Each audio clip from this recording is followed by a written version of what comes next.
Just on 10 months ago, in August 1994, over here in the United States of America, one of their biggest local government areas, Orange County, California, went into bankruptcy.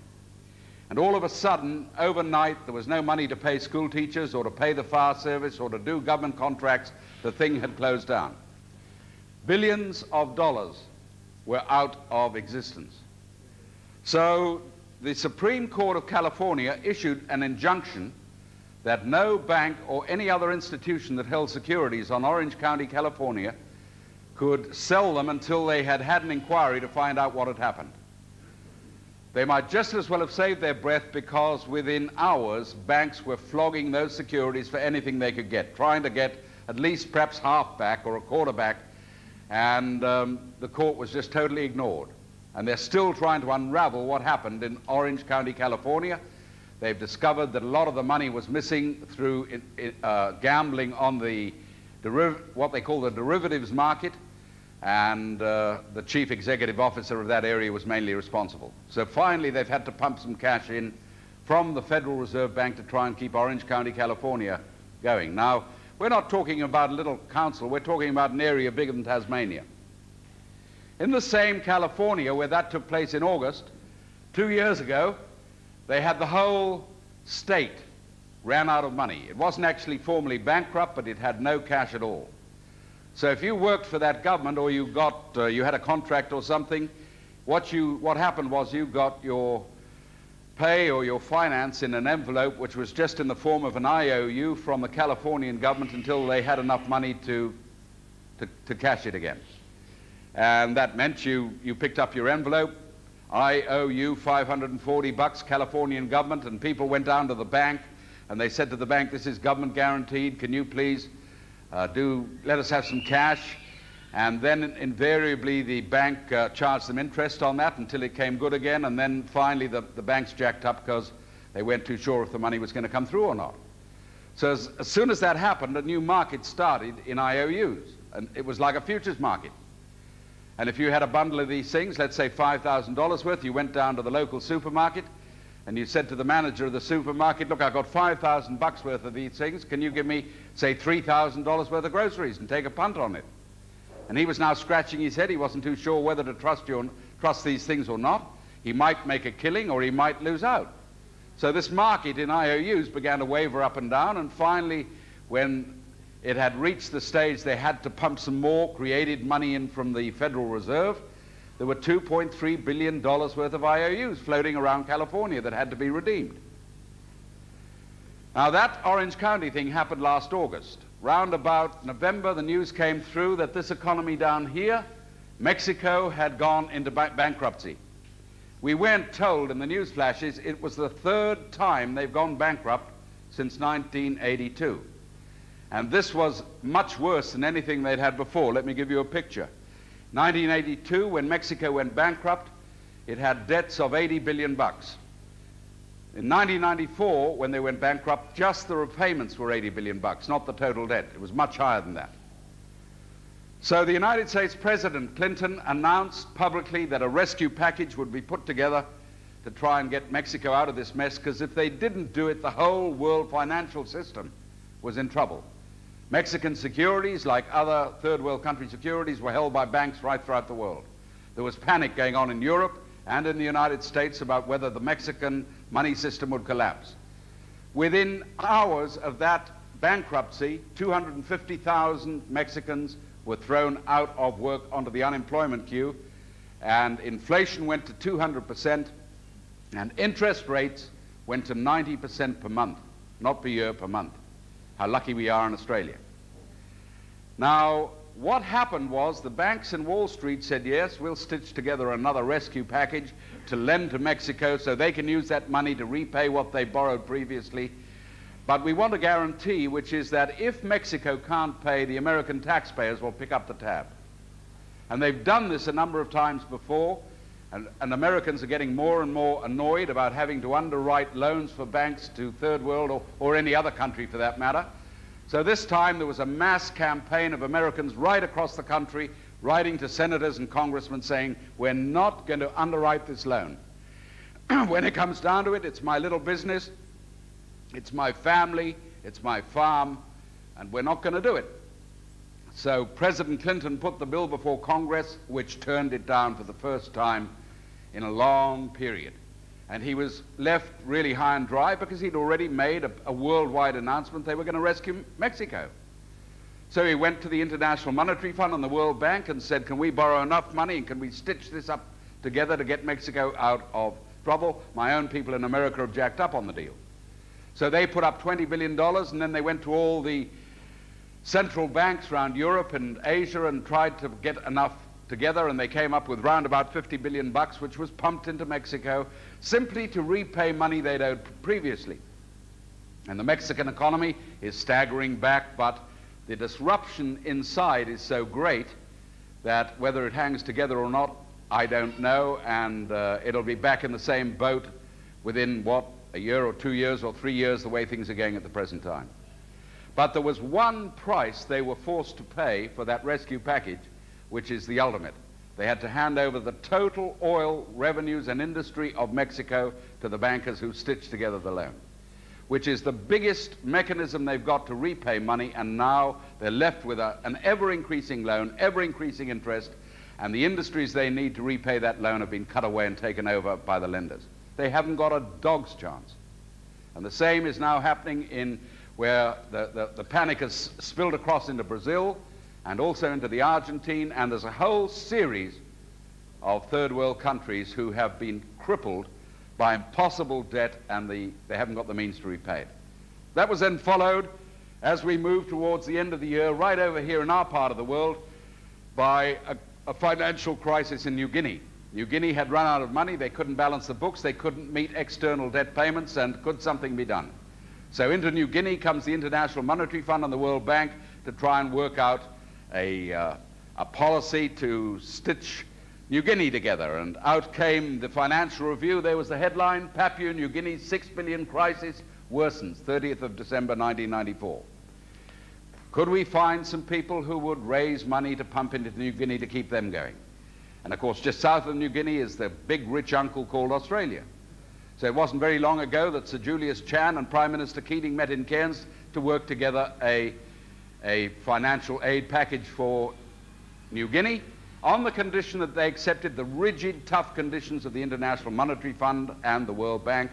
And of course, the generous Australian people who have no financial problems would provide the money to keep New Guinea going.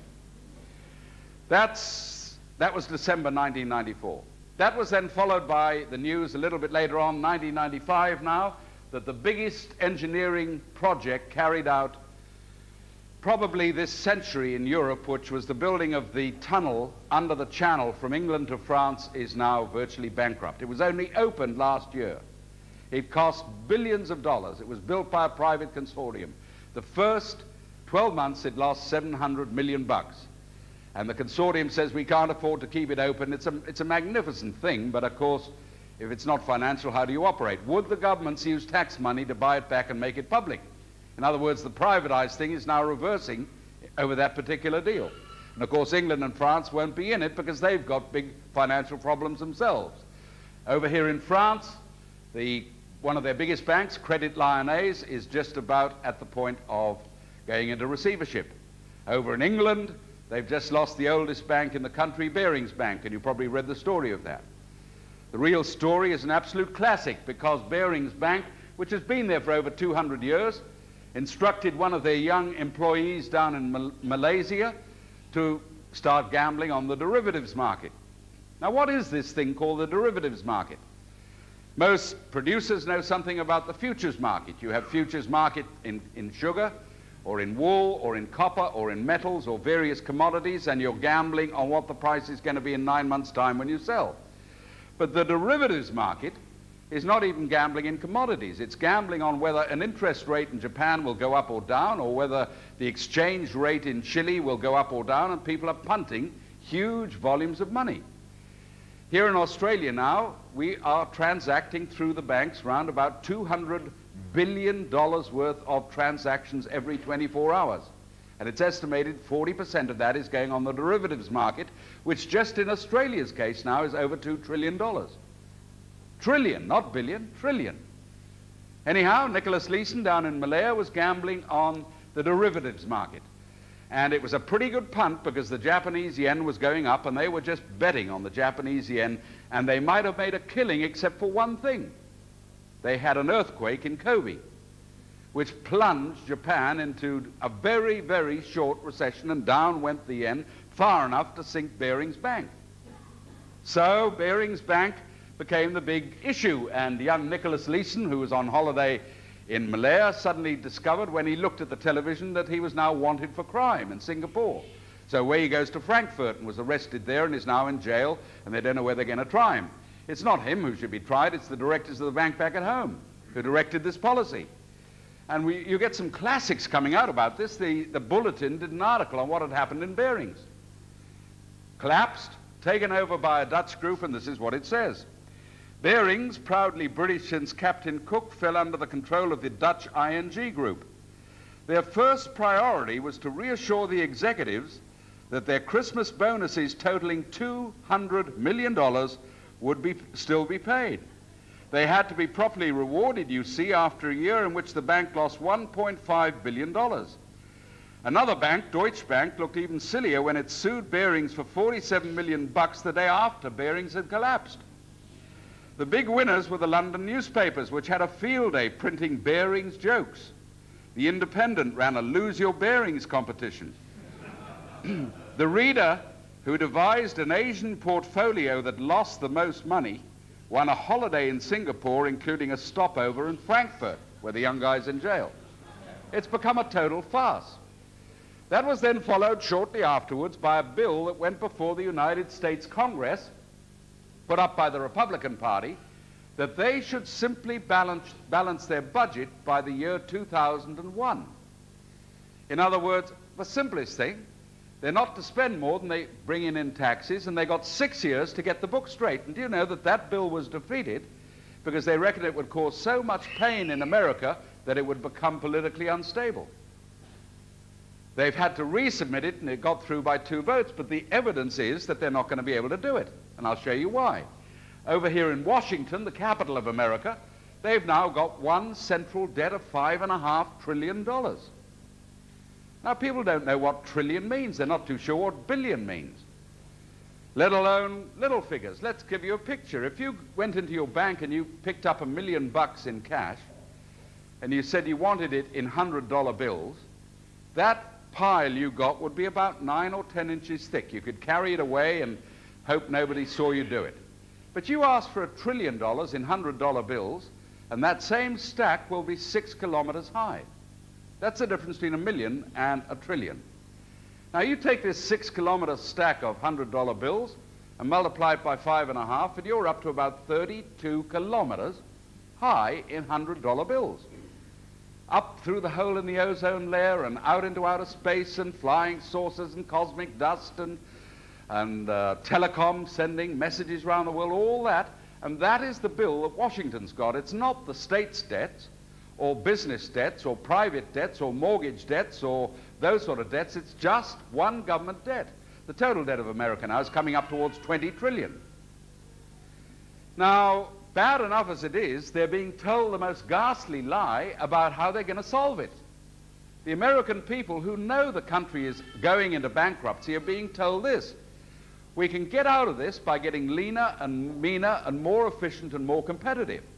And if we produce more stuff and sell it overseas, there's this great swag of money in other countries we'll bring back into America, and that'll pay this 32 kilometer high debt off in $100 bills. So, quite honestly, if America had the chance of landing Kane in Mackay tomorrow, they would do it, because they need Mackay dollars back into the United States to pay their debt off. If they could sell wool down in New England, or wheat on the Darling Downs, or coal to Newcastle, or copper to Mount Isa, they would do it. They need Australian dollars to help them pay their debt off. Now, the futility of this is that they are building now into every nation a compulsion that says the only way you're going to survive is you've got to export more and more stuff, you've got to get leaner and meaner and cut your profits and cut your wages. And the whole thing is a con once you start looking at the world as a picture. We've got America now opening up a trade war with Japan because Japan won't buy American cars. Japan needs American cars like a hole in the head. They're the biggest car manufacturer the world has ever seen. They're piling up in Japan and they're losing markets themselves. The American cars are too big and unwieldy. You might stick the Prince of Japan in one, but you wouldn't stick anybody else in it because they don't fit on Japanese roads. But now they are subject of world sanctions because they won't buy American cars. That's not fair. They should buy them, according to President Clinton. Now, if you've got a situation where the whole world now is in debt, and we all are in debt, every country, even the Arabian countries that sell oil, are deeper and deeper and deeper into debt. Britain is chronically in debt. So is Europe. Russia is a cot case. And so are all these nations. And you're telling each one of these you can pay your debt off by exporting stuff somewhere else.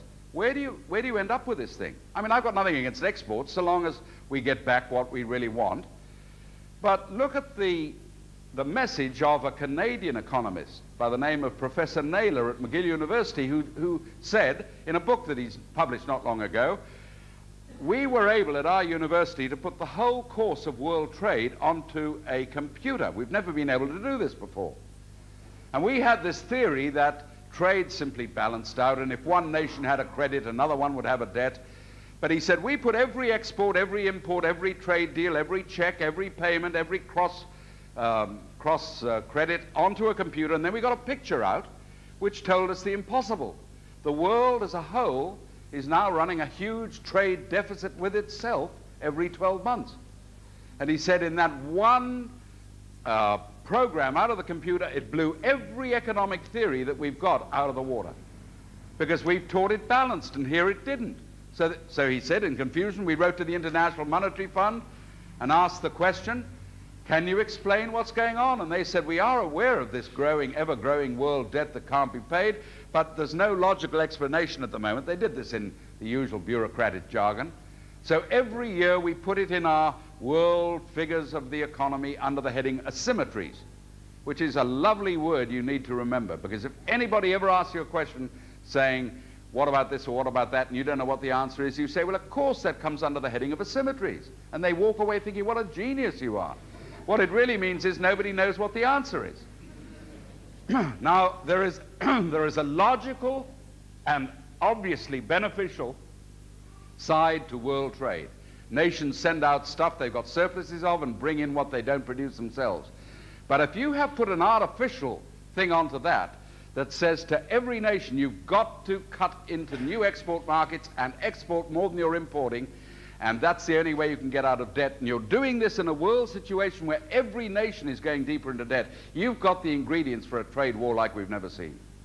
And that is half the reason for the economic breakdown, and incidentally, for a lot of the environmental damage we're doing. You have put people under a pressure that is forcing them to destroy themselves in the end, not for logical trade, but simply to satisfy bankers who are creating more and more debt money at higher and higher interest and putting every nation into bondage. So that's the picture now around the world of what is happening. All around the world now, the whole financial system is tottering under this debt thing. Let me try and give you a few pictures about Australia first of all. We've just had a budget brought down in May of this, just a couple of weeks ago. We had the usual statement on television. We had the newspaper pundits cutting it all apart and analyzing it.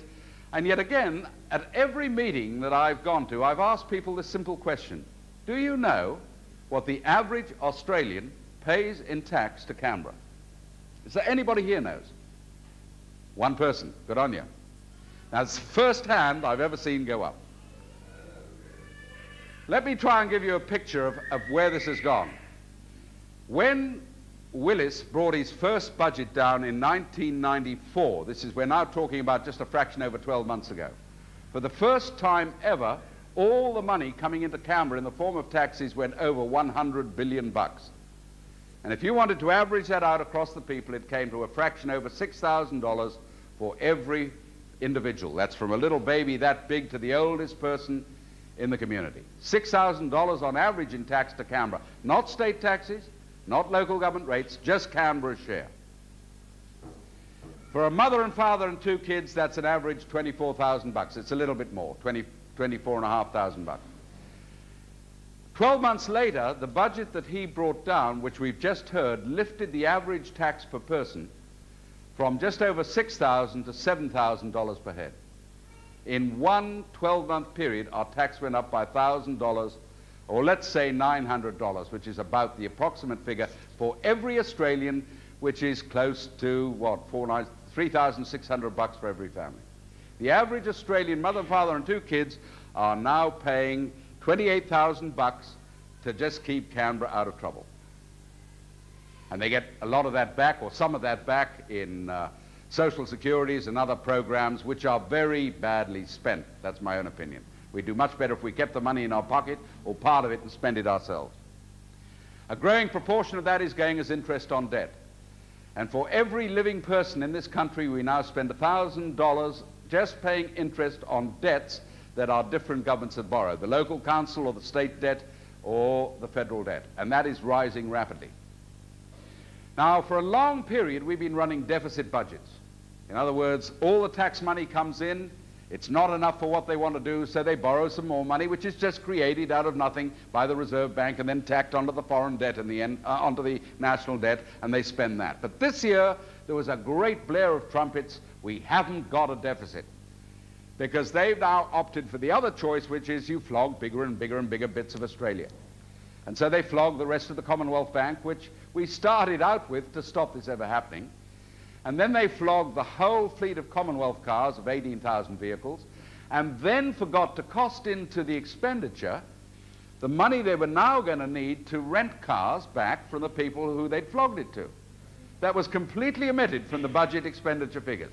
So they're all presumably going to go around on bicycles, which we've hired from somebody other.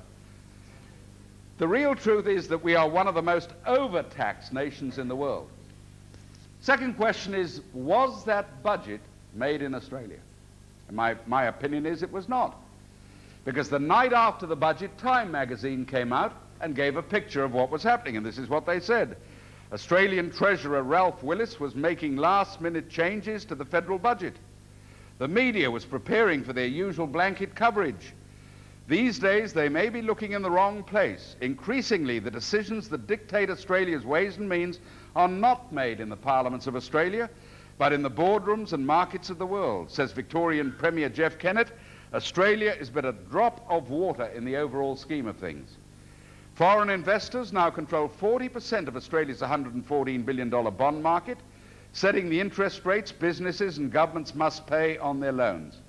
Investment decisions that make or break Australian jobs and hopes are often made by faraway executives looking at a world map, not Australia's interests. Time magazine, it's an accurate summary. The decisions are increasingly made outside this country. About a few years ago, Paul Keating, just after they got in, the Hawke-Keating government got in, announced we were now going to go for deregulation. This was the way to get better. The banks would compete, and we would have cheaper interest rates, and this would open up Australia to the world economy.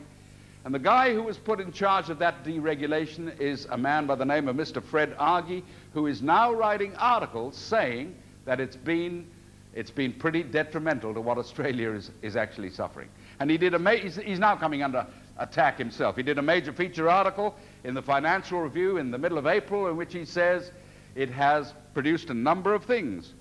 What Campbell and others failed to foresee fully was that deregulation would increase enormously the role and influence of financial markets in social and economic policy, that this would impose a major constraint on the ability of governments to implement, through tax and transfer policies, the community's preferred set of social priorities.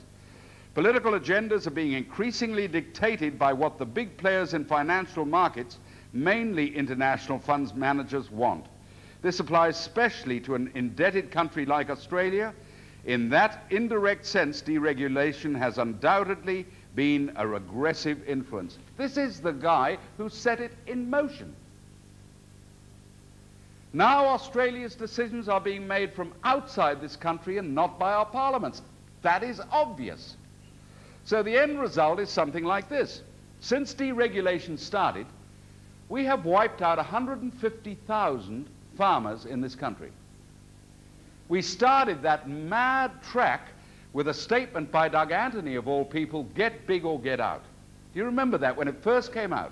And the argument was get rid of 10% of the little uneconomic producers and we would have happiness and wealth for all the remainder. We had 270,000 farmers then. 10% would have brought us down to about 250. We're down to 100,000 farmers left now, and they're still going off by, what, 118 every week at the present time. But now it has shifted past farmers onto small business. Small business is the one copying it. 185 going out of business every 7 days in Australia at the present time. How come that's not played out on the news or in the budget? So really we're handing this country over out of the hands of the traditional Australians who own their farms and their businesses and their jobs to more and more international control. And as we do this, we're producing bigger and bigger chaos. Now, let's just have a look at some of the facts. This is the degree of foreign ownership going on in Australia at the present time. Over a 20-year period, foreign interests now own most of Australia's enterprise. The levels of foreign ownership are processed food 95%, motor vehicles 100%, chemicals 98%, pharmaceuticals 100%, mining 97%, electrical 98%, banking 86%, confectionery and beverages 84%, manufacturing 57%, insurance 82%, building materials 88%, hotels 75%, and oil and gas 92%. These used to belong to us. They're not new industries come in. They are industries that Australians built and which we have sold off to overseas ownership to try and hide the fact that we're going deeper and deeper and deeper into debt. And now we're selling all our assets. We sell our banks and our airlines and our electricity commissions and our water commissions. The Sydney Water now is owned by 2 French companies. Adelaide has just advertised the new ownership of Adelaide's water supply, and in the advertisement it stated that no Australian company need apply. This is in our country. We are just building the last major railway in Australia from Darwin down to Alice Springs. We built the Transcontinental Railway right in the first part of this century. It was done easily by Australians. We've got the know-how, we've got the materials. Who's got this job? Not Australians. The contract's gone to Korea. And the result of this is now that we're wrecking more and more families and more lives. The unemployment queue comes down to about 9%, and everybody has a party because it's so good. It's not good, it's a disaster. 800,000 or 900,000 Australians without jobs, and on top of that now we're hiding the figures because they keep cutting out. You know, if you only got to have a job for 2 weeks and they cut you for two hours and they cut you off the figures now. If you happen to go in hospital at a time you're unemployed and you haven't been along to the apply for a job, they cut you off the figures. They're trying to hide what's going on. The real figures are closer to 20% than down to 10. They don't tell us the truth on these things. So as we wreck more and more Australian families, these are the sort of results. We now have 680,000 kids in Australia living in homes where nobody has an income-producing job. We've got 25,000 Australian kids who are homeless. About 280,000 Australians wait on waiting lists for homes, which we could build easily if you let the building industry really go and stop building government apartments instead. And then finally, the figure is 2/3 of the Australian people now owe more than they actually earn. Not 10%, not 20%, 2/3 owe more than they actually own. I don't think our governments have got terribly much to be proud of. The result of this is now that there is a pressure on Australians to accept lower and lower and lower standards if we've got to become competitive, and we've got to compete, so we're told, against Southeast Asia. Now let me give you some of the personal stories that are coming out of this. It wasn't very long ago. Did anybody see a George Negus program, Foreign Correspondent, not very long ago, on carpet making? Anybody see that? Now the story is this. Right through Australia now we've got Persian carpets being sold. Beautiful carpets. They really are magnificent. But the camera went to where they were being manufactured, and it did a story. And there you saw kids of 4 and 5 and 6 years old actually chained with metal chains to the looms that they were working on, working 16 hours a day for no money at all. Hundreds and hundreds and hundreds of them. One little boy managed to escape from one of these factories, and they took him across to the United Nations, and they made a major feature on what he'd gone through and turned him into a world celebrity, and all the cameras were on him. And then they take this poor kid who'd given all this information and dump him back where he'd lived in the carpet-making business, and he was shot to death in a week. They just blasted him away with a shotgun. Now, what's that got to do with Australia? I want to tell you what it's got to do with this country. Last time I was down in Melbourne, I spoke in one of the suburbs called Coburg, which has hundreds of little factories. This is clothing and textiles and shoes. And the mayor of Coburg happened to chair the meeting, and she was telling me about this. She said, it's very interesting in this suburb. We have the factories open at 9 or 8:30 in the morning and work through till the normal hours, all closed down, and then at 10 o'clock at night they all come alight again and they start operating. But this time a separate labor force has come in of illegal immigrants and people who can't get jobs, and they're working in those conditions for under $2 an hour. And it is a form of slave labor coming in. And I thought, oh, come on, that's a bit of an exaggeration. That wouldn't happen in Australia. It might happen in the third world. She said, it's true. I said, wouldn't the trade unions stop it and the police get onto it and the politicians jump up and down? She said, they all know. And I came back home and I was thinking about this, and there was a report in the Sunday papers in Sydney. The same thing was happening in Sydney. And finally, one trade union began to investigate what was going on. And out came their report, which came out under this heading: Report exposes the rag trade slave workers. They had done an investigation. I'll give you one guess on how many people in Australia are working under those conditions. 10,000, 20,000? The figure is 300,000. 300,000 inside this country.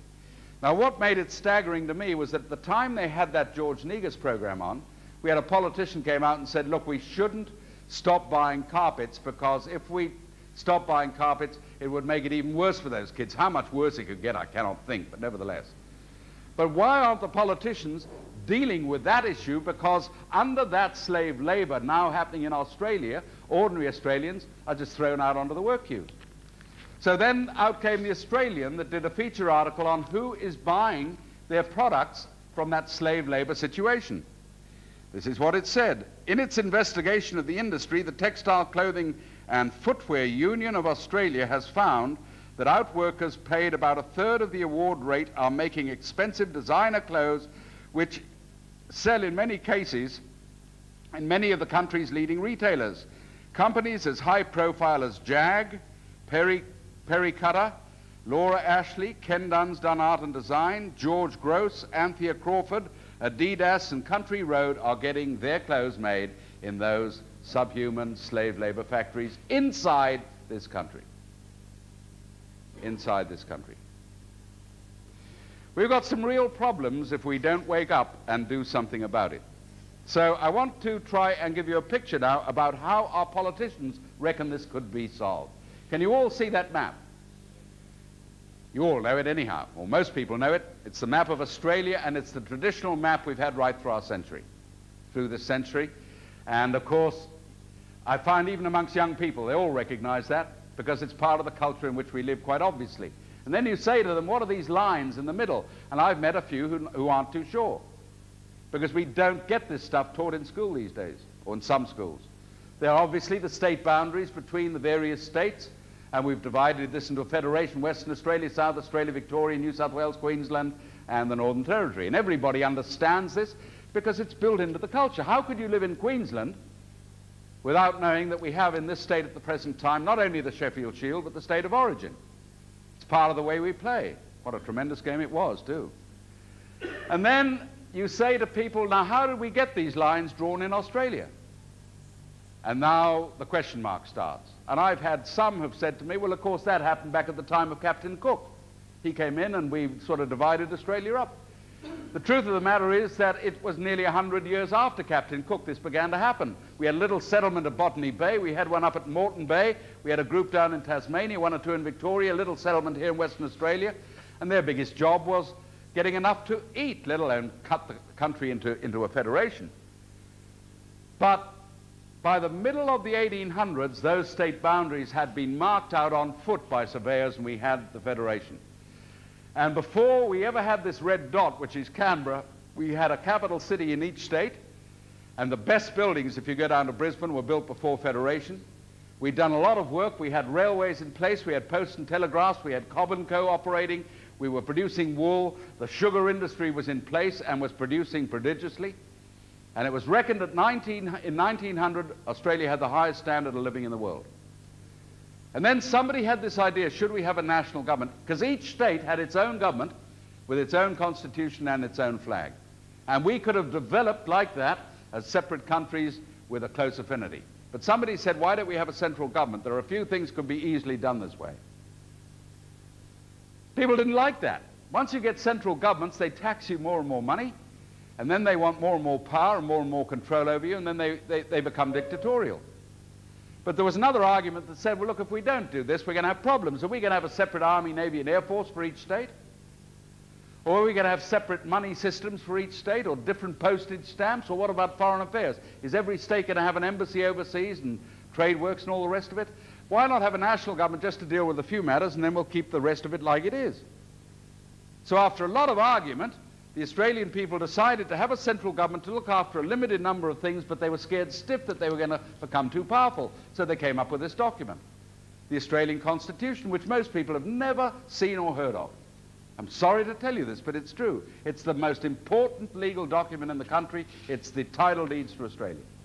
Because under this, we laid out the laws to say to Canberra, now look, Canberra, you can't just do anything you want, and don't think you can get into power and change this constitution, because it cannot be changed now without asking the people. And the last clause of this constitution says, no change to the constitution unless the people have been asked in a referendum, and all the Australian adult population can have a say about the changes. Now, how come we're getting all the changes that we're getting now without referendums? So from that position where Australia had the highest standard per capita living in the world, we have gone gradually downwards to the point where we're now an indebted cot case. And I want to show you a map now of the new map of Australia, if we can get this round. Can you all see that roughly? Anybody seen this map before? This is an official government map produced by Paul Keating, and he paid a task force to get this map into place. It's called the Kelty Task Force. The head of the task force was Bill Kelty of the ACTU, and he was given enough money to go around Australia and write a new map of how Australia is going to be as we move towards the 20th century. And you will see instead, although we've still got the state lines here, you will see a whole lot of red lines. And those red lines are the new regions they're setting up in Australia. And the program is originally designed by Whitlam. We will amalgamate councils together and we will regionalize them into regional governments, and we will start funding them direct from Canberra. Have they got the right to do this? No. Because the Constitution says local government is nothing to do with Canberra, and we've had 2 referendums about that question, and the people have said no, both times when Canberra wanted to get its sticky beak into local government. Now they're going ahead whatever the people think and whether you like it or not, because they say we've got the money, and if you don't do what we want, we'll just cut the money off anyhow. So they're forcing regions to come into existence around Australia, and you will notice if you look at this carefully that the regions actually cross state boundaries. Here's one that runs from South Australia into Victoria and New South Wales. Here's another one that runs from, say, Narrabri in New South Wales right up through the Darling Downs to Roma and Injune. They're deliberately designed to cut across the boundaries. Why? Because the theory is this. Once we get these regions into place, they will be funded direct from Canberra, and the money that goes to each region as it's set up will be cut away from the state governments we've had in the past. So over a period of time, the state governments get weaker and weaker and weaker and finally go out of existence, and we'll have a whole number of regions under Canberra's control in place. Does that mean we're now going to have elections for each region to put our representatives in there? No. We're being conditioned to accept the idea that the people who run these regions will, for the most part, not be elected representatives at all. They'll be appointed. And they'll appoint them from different organizations. There might be one from the Chamber of Commerce, and one from the cane growers, and one from the Guinea movement, and one from the feminist movement, and one from Social Security, and a couple of departmental people, and they will simply be handed the money, and the people will be told what they get. There is no recourse if you reckon your money is being misspent. That's the program. So these regions are now on the map. And people say, but this is all theory. No, it's not. 19 are already in place. No referendum to ask if that's what the people want. It's just going to be done whether you like it or not. Well, in some cases, some of the councillors who do take this thing responsibly say, no, look, we are representatives of people. We were elected into the local council. We don't think we should go ahead with this until the people have been asked. And the response from Canberra is this: all right, you don't have to be in it, but there's no money if you don't. So you either go bankrupt or you obey the orders of the central government. And that's the program at the moment, and it's just steadily being put in. Now, we had Wayne Goss, who is in the same Labour Party as Keating, announced not very long ago that if this went on, Queensland would go out of existence. Richard Court, Premier of Western Australia, has said he is very, very concerned about the total destruction of the Federation without ever the people being consulted or asked whether that's what they want or not. And that's where we are. But that's not the end of it, because on top of this program, supposed to start in about 3 weeks' time, on July the 1st, we have a new compulsory competition policy coming in. It's called the National Competition Policy, produced in a report called the Hilmer Report. How many people have heard of the Hilmer Report? Anybody here? Well, we've got a few, thank goodness. About 6 months ago, nobody'd heard of it. What are the rules of the Hilmer Report? Hilmer Report says the only way to get Australia up and running is compulsory competition, with user pays for every single thing that happens. It applies to your farm, it applies to your grocery store, it applies to your local council, it even applies probably to some charities that are collecting money or trying to run welfare or whatever it happens to be. They're going to have 2 new government commissions in Canberra, one called the Australian Competition Council and the other the National Competition Commission, that make the rules. And the rules will apply to everybody. Now let's just say it's the Mackay City Council wants to build a footpath down one of the main streets, which they've been doing for 100 years. Now what's the normal procedure? Either you get some council workers who are employed there and have jobs there, and they get the cement mixers and they do the form work, and the engineer comes along in his car and has a look to see it's going in the right direction, and the thing's done pretty quickly. Or else you go to the local ready mix people and they do the concrete and they simply come out and pour it. That's out now. From now on, every job down to a local footpath must be put out to national tender, and the cheapest tender must get the job by law and under penalty of huge fines if this does not happen. Now, the tender for a footpath in Mackay might come from a little company in Hobart. It might come from Singapore or Fiji or the Philippines. It doesn't matter where it comes from. If it is the cheapest tender, that tender gets the job. So basically what we're going to do is we're going to dismantle the traditional structures we've got for capital works at local government level and probably state government level, and open it up to who? A number of multinationals that are waiting to take over the job and are prepared, I believe, to run at a loss to get the monopoly and then open up afterwards. By which time each council or each group or each industry has dismantled its traditional structure for doing the job itself. And if you find this difficult to believe, get the report. I've got a copy in my car. Have a look at it. Now, one brave little councillor down here in New South Wales by the name of Bevan O'Regan, who is the mayor of Narrabri, had collected all the evidence for this, and he was running around trying to get other councillors to look at it. They said, look, don't tell us about it, because it's the only way we can get the money. We've got to accept this. But he said this is destroying the idea that the government is responsible to the people. Yeah, we know that, but I mean, we can't beat our head against a big brick wall. So last September he did a video which amazingly went to 1/3 of the councils in Australia. And they have now got a picture of the program that is going on. He's done a second one we've got here tonight on the Hilmer Report and the implications. If you want to see the original map set out by the Celtic Task Force under Keating's orders, just get the video council at the Crossroads. They've got the original map there. Well, I've got some photocopies here if anybody wants to get it. Now, we're not talking about 2 years' time, 3 years' time. We're talking about July the 1st of this year. What else happens on that date? Very interesting thing. On July the 1st, at the same time as we get the Hilmer Report implemented, incidentally, under these laws, any organization or private industry that disobeys the laws of the Competition Commission is up for a $10 million fine. If it's a private individual, $250,000, very generous. They've cut it down a bit. It's enough to wreck everything. Same date, Australia moves into the World Trade Organization. And has anybody heard of that? WTO? It is the latest update of GATT. How many people have heard of GATT? General Agreement on Tariffs and Trade. Yep, most people have heard of that.